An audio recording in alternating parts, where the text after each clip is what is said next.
మగవలకు బంగారం అంటే ఎంతో ప్రీతి. ఇంట్లో ఏ చిన్న ఫంక్షన్ జరిగినా బంగారం కొనేందుకే ఆసక్తి చూపిస్తూ ఉంటారు.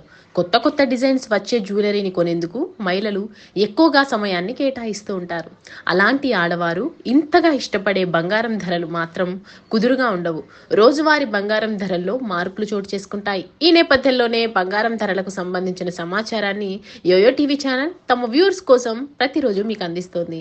నిన్నటి వరకు స్వల్పంగా తగ్గిన బంగారం ధరలు గురువారం పెరిగాయి. దీంతో బులియన్ మార్కెట్లో 22 క్యారెట్ల బంగారం ధర 64,010 రూపాయలుండగా 24 క్యారెట్ల బంగారం ధర 69,830 రూపాయలుగా కొనసాగుతోంది. వెండి కూడా బంగారం బాటలోనే పయనిస్తుంది. కిలో వెండి ధరపై 500 రూపాయలు పెరిగింది. వెండి కిలో ధర 91,100 రూపాయలుగా కొనసాగుతోంది.